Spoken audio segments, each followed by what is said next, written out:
Welcome to Classical Chats. Today we have Kelvin Kleijn, who is in the Netherlands. He's an amateur pianist who is very passionate about Chopin, and actually, he also composed when he was in school without actually ever going to a music conservatory. So, we're going to talk about how he found his passion in music, in Chopin, in piano, in compositions, and how he sees music fitting in his life right now.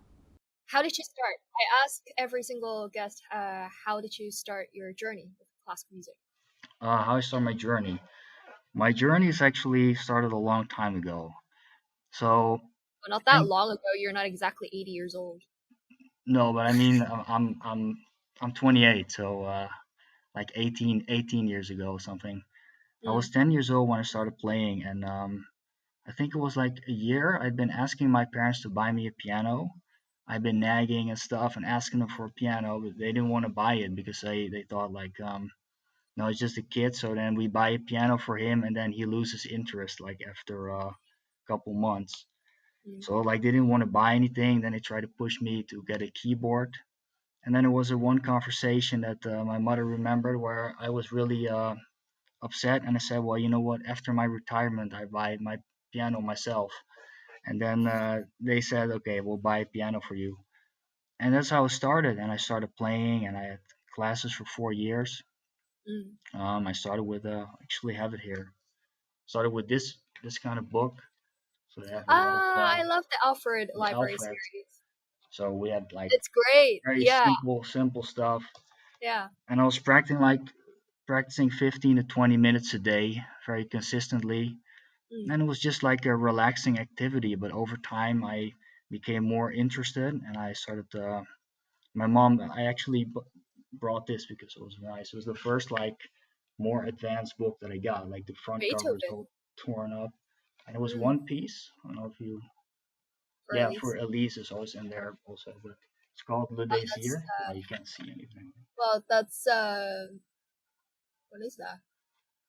Look, this. I don't know this waltz actually. The Desire. Yeah, so I was like 11 when I started practicing that. My grandparents were still were in the Netherlands to visit us, and Mm. that's how the ball started rolling. And then for Christmas, I got Fur Elise. I practiced that, and Mm. then saw a movie of Beethoven, Mm. and there was this one passage where Beethoven was really upset, and he was playing the first part of the Moonlight Sonata, and that Mm. was really really beautiful. I think he was crying, and he was really upset about something, some relation with his son.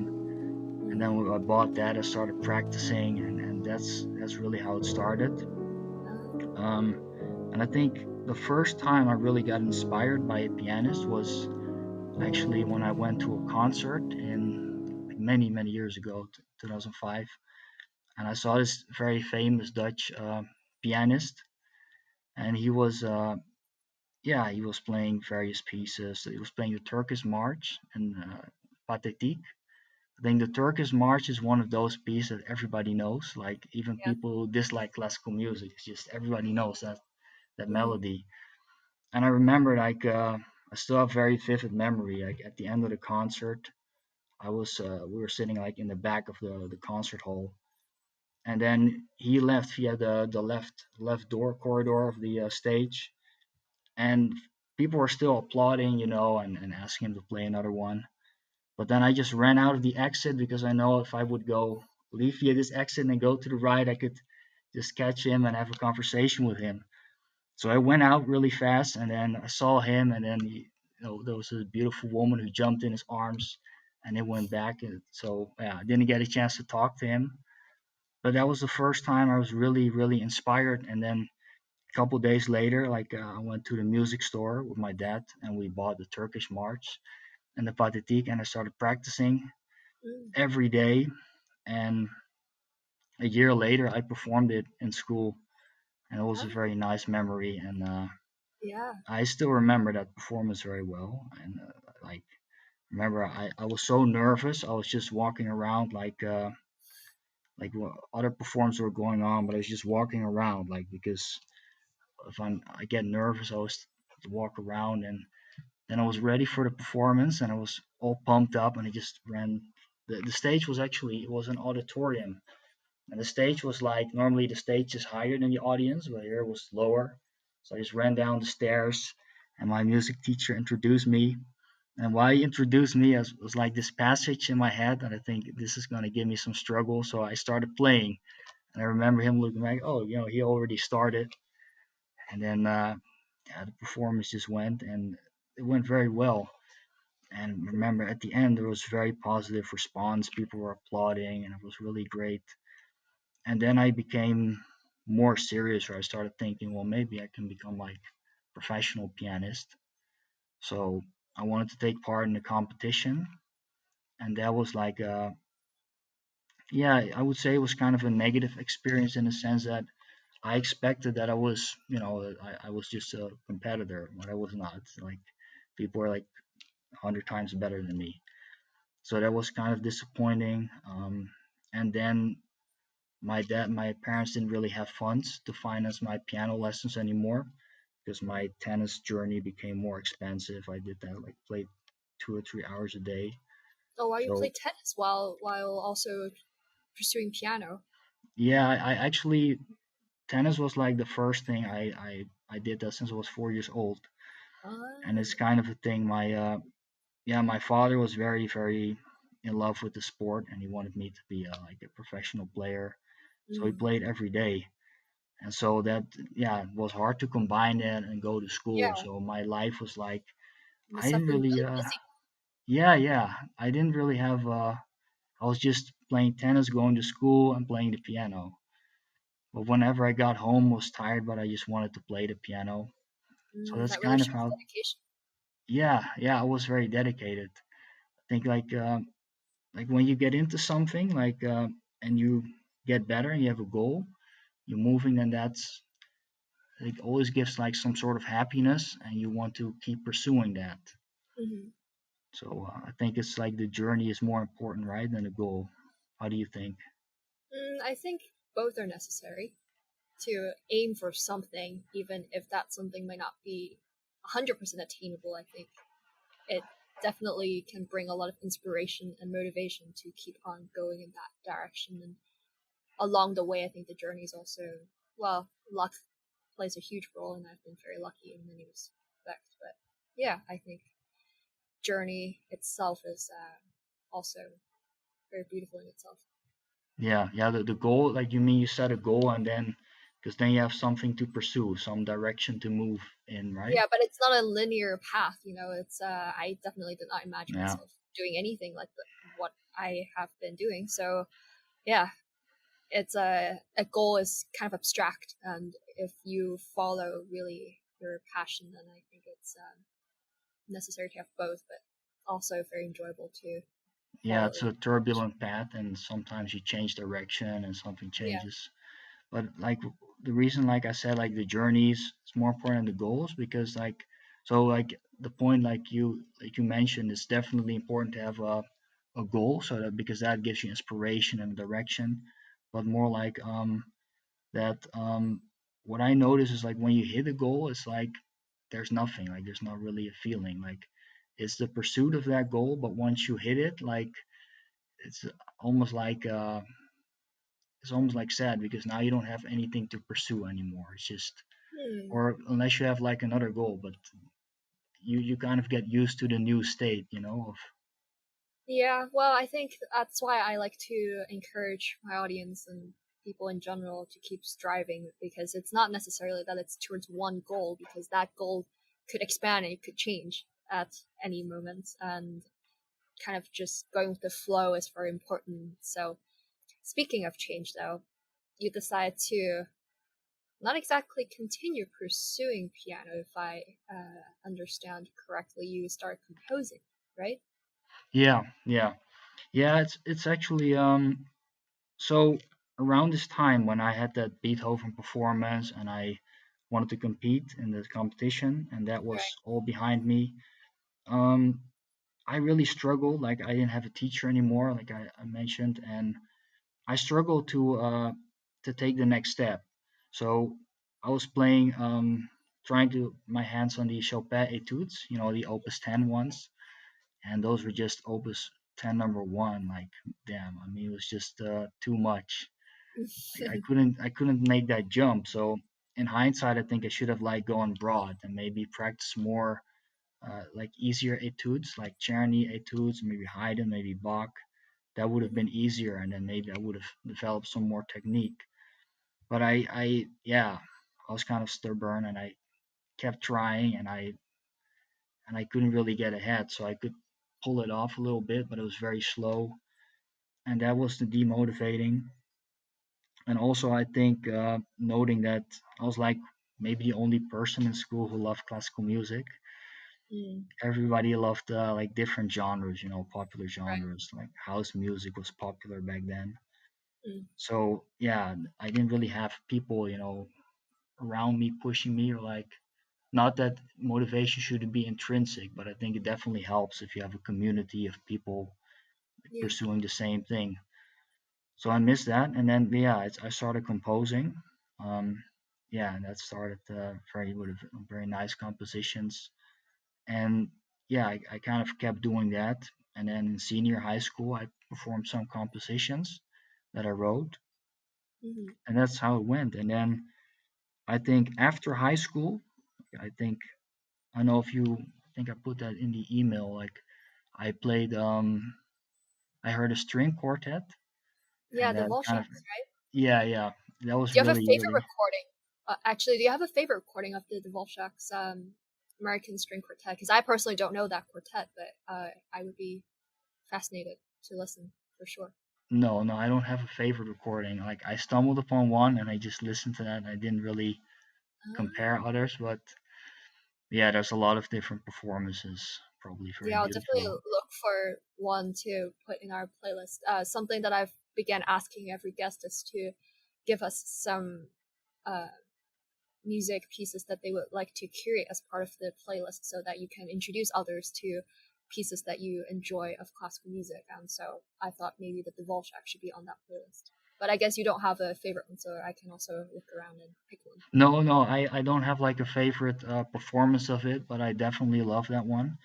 Mm. And like What is it about that piece? Do you remember? I don't know, it sounds. I think it's the beginning part of the piece. Like it sounds very majestic. Like when it opens and the other like the strings they join, like it just becomes like a big gives some sort of energy. I don't know. I think that's very. I think I like it. It's like in the first 30, 40 seconds, it just blows up, Mm. and I think it's this anticipation, right? Because what I um, know about Dvorak, I don't know how do you pronounce, but Dvorak. Dvorak, is that he also moved to the States, right? Like he was one of the early composers who moved to the States. So for him, it was like the journey to go from Europe to the States, and that was kind of what the piece was about. And you kind of like hear this, from my point of view, is like you hear this optimism about that transition from the Europe to the States. Mm. I really love that sound, and that really inspired me to start writing, try string quartet. Never done that Yeah, before, it's but yeah, it's very ambitious and quite incredible that you composed a string quartet when you were 18, right? yeah, I And you just didn't go to a music conservatory or anything like that, right? no, actually, I have to say that maybe it's a bit strange, but I didn't really have a lot of like knowledge into music theory. Like I knew the very basics, of course, but I didn't really study like different counterpoint and all this.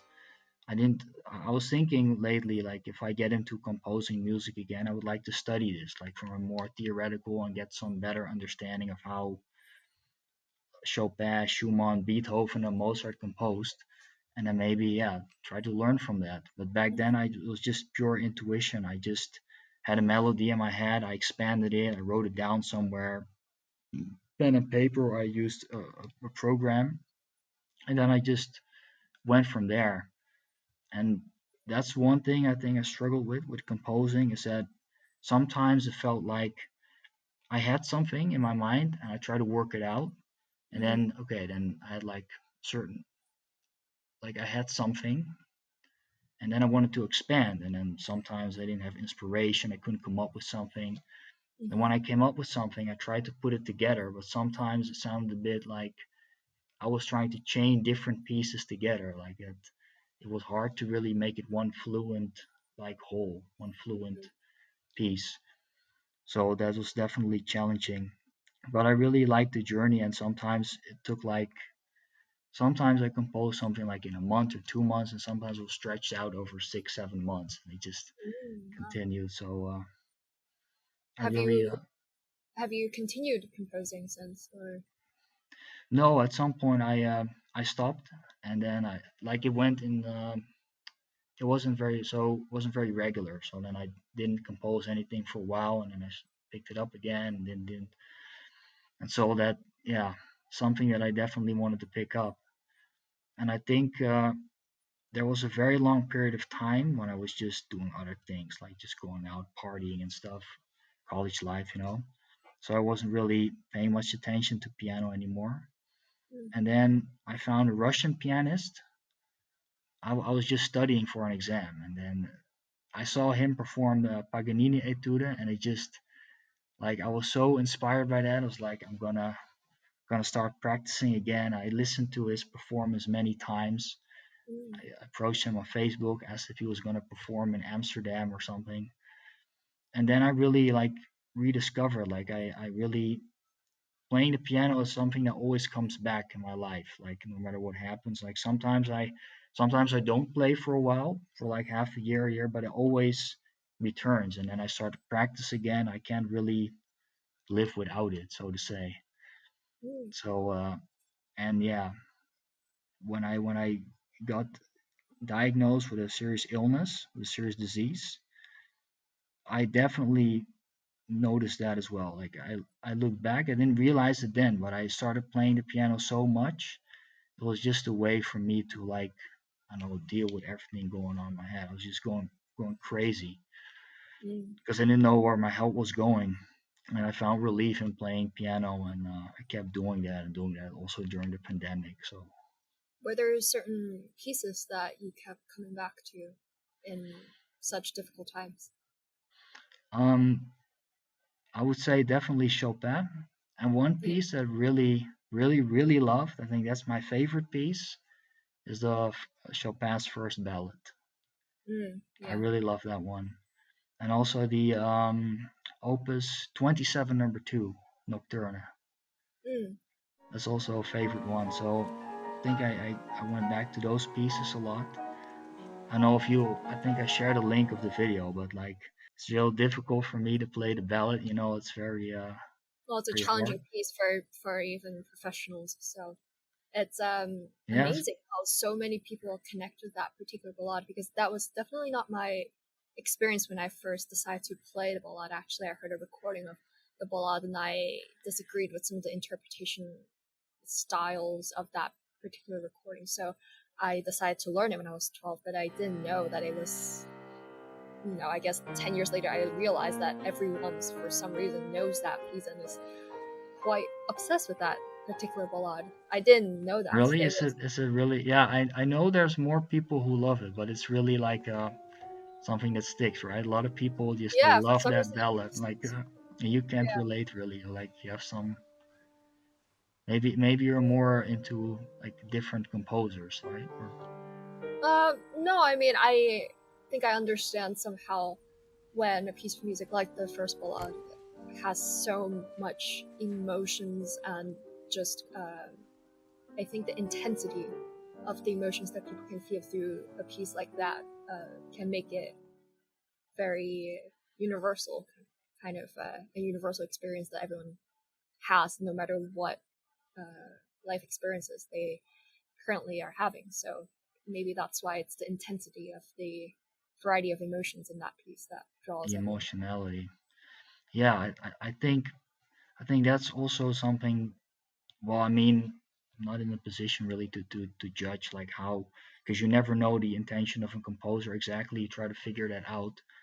But I always feel with Chopin that his like he always puts his heart and soul into it. There's always some really touching story behind it with Mm-hmm. all of his pieces. I think he had a very tough life also.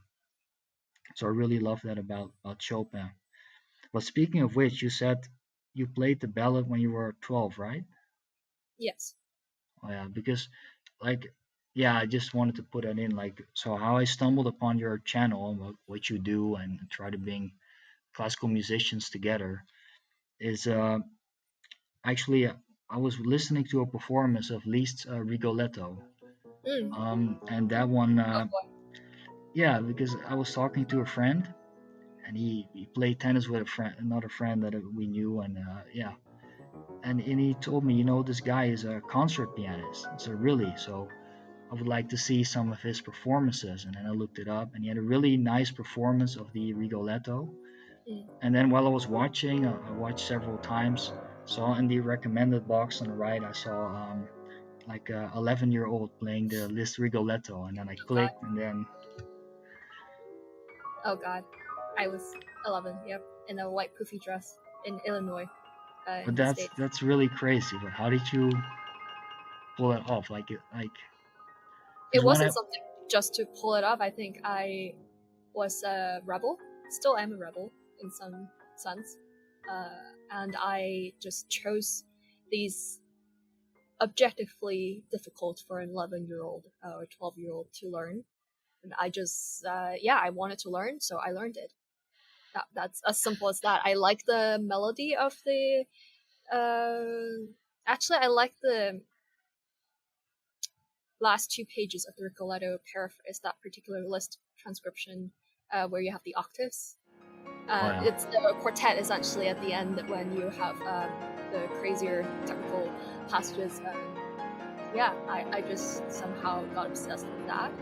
I watched the Rigoletto opera on DVD with Pavarotti, and I was terrified because the first scene, the very first, I don't know if you've seen it, but the first scene of Rigoletto in that particular DVD was a dead, chopped off head. oh that's Yeah, really I think it was the scene. Um, yeah, it was a way to start the drama. That was the first scene. I was terrified, but yeah, I just learned it because I liked it. As simple as that. I like the yeah. music, so It's a very, very beautiful piece. I really love Liszt as well, but you know, I always struggle to play it. Like what I find with Liszt is like he has a lot you have a lot of octaves, you have to move very quickly. Like and yeah. when I do that, like I can do it for a bit, but my wrists and fingers always get like tensed up or something and then just start cramping and I just so this is like you really have to keep your fingers and your wrists very relaxed in order to play through this, and this is very difficult for some reason. Like, well, not for Mm. you, but No, it's. I think it's still difficult to be relaxed as a human in general. I think it's a very important trait to, or attitude to just try to be relaxed, no matter what, whether it is a bunch of octaves or whether it is the pandemic or life in general. Yeah, so not saying that I am the best at Rigoletto or at octaves, but it's something that I still try to be is to relax. Um, yeah, so how does music play a role in your life right now? Because I don't think you're pursuing music. Did you pursue no, tennis? I don't think so. I did pursue tennis for a while, but then yeah, it didn't But really. In the end, I wasn't good enough for that, but I did pursue that for a pretty long time, and yeah, I enjoy doing both. But I think now I have more. Yeah, honestly, I have more of a passion now for music, but like hmm. you know, I do both just on the side. So the main thing I do is I study computer science, and Ah, that's so I'm doing an internship about deep learning and like artificial intelligence and neural ah, networks. And so that's fascinating. very interesting Very, as very well. different. Do you Yeah, see very different. do you see any intersections between your interest in music and in your, I guess, career as a computer science person? No, no, I never thought of it that way, but I do know that people always say that there's some sort of a connection between math and music. And I have a friend who started playing the piano recently, and he studied math and computer science. And then he's also trying to play very difficult pieces just because he gets inspired. And then he shows me that he's like studying like the music and trying to find patterns and structures like sequences of notes. But I never really, maybe there's like some sort of connection also for me, but I never thought of it consciously. I Mm, just heard it like that there's some sort of connection. And it was mm, true that for me, like I really didn't like high school, like subjects, learning. I was never liked it, but I did like math a lot, like mathematics. So mm. I always had a passion for that. So maybe there's a some sort of a connection. There has to be, I guess. Yeah, maybe. I don't know. I suck at math actually nowadays. So there was a period in my childhood when I was good at math, and maybe it correlated with the fact that I have been a pianist, but not sure what the correlation is like nowadays. So do you still practice and play every week, or? I try to play like it depends. I try to play like 3 or 4 days a week, but sometimes like it's not possible. Sometimes I'm working on the I have a lot of work to do for the internship. I have to talk to people or something, and then Mm, yeah, it just kind of gets sidetracked, and then I pick it up later. mm, But I really like in the future I want to focus on different, like also on jazz music. I mm. really love that also. So just put that in there and start focusing on writing music again. Maybe do something with my brother because he used to play the guitar and he also recently picked it up again. He's been playing Mm. again, so that's really nice.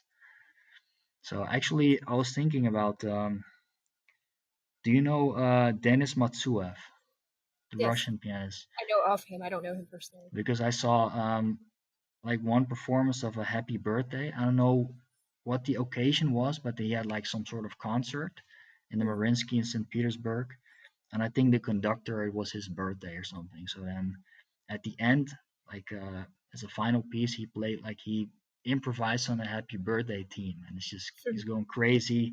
And you can hear like the mixture of classical and jazz. And there's also another. I think he's also a big fan of a Ukrainian composer, Nikolai Kapustin. I don't know if you've heard, but he's also, yes. yeah, he's also, I believe, intersection of classical. So he learned all the Yeah. classical pieces and he kind of ventured into jazz, and you can hear like both influences. So that's also very interesting and beautiful. So So I hope I get to hear your future piano and jazz or classical and jazz combined kind of inspired compositions. yeah, yeah, it would be nice. Yeah, you would have to follow my channel. Currently, I have like one subscriber, I think. So I'm moving Well, in the right direction, right? if you decide to upload, I'm sure some of our audience listeners would like to follow. So, anything Yeah, you'd like to add at the end of our chat based on your experience, whether it's continuing on despite the negative experiences you've had, or how music continues to inspire you? Anything you want to tell the audience? yeah. I think music is something that I think with any hobby, that's not just for music. I think for anything, like if you have something that you love, something that you're passionate about, and it's something that you return to in your life, something that plays a role, and it's not doesn't really matter if it's like something you do every day or like once a week, or maybe you don't do it for a year and then you pick it up again. Mm, That just kind of enriches your life, and it's something to turn to in times of difficulty. Also, yes, I really come to believe that that's the case, and just enriches your life. mm. So I think that's the best way to. So what about you? How's music like? Obviously, for you, it's your profession. You also went to college, right? Yes, I studied philosophy. So you try to, because do you still pursue something with philosophy as well, or is it just? No, I think the experiences that I've had during my philosophy studies have, well, without it, I would not have started doing YouTube actually. But yeah, I think it just gave me a set of skills, of analytic skills, and that's kind of how I live my life. It's because of those kinds of analytical training I had during my philosophy studies. Does it like deepen your relation to music somehow? It's like you Mm, just. Yeah, I mean, I think it because for those who don't know, philosophy studies involved a lot of arguing against yourself, and also dialectic is a big element of how you come to understand certain things, whether it is what is art, what is music. You kind of have to think in so many perspectives and so many layers that it helps to be so forced to be open-minded about many things. And I think that's a very helpful also to understand music. There's so many ways to interpret music and so many perspectives. Endless, right? So I think the fact that I had to argue against myself a lot, but also to read so many diverse opinions. I think when I look at a piece of music or just approach life in general, I think in more perspectives, and that's always very useful. Thank you for sharing your experience and your journey with us. Yeah, it was a pleasure. Thank you for listening to this episode. I hope you enjoyed our conversation and got inspired by Kelvin's journey. Be sure to check out our other episodes of Classical Chats on YouTube and or on your favorite streaming platform for podcasts. Until then, I look forward to the next conversation. Bye.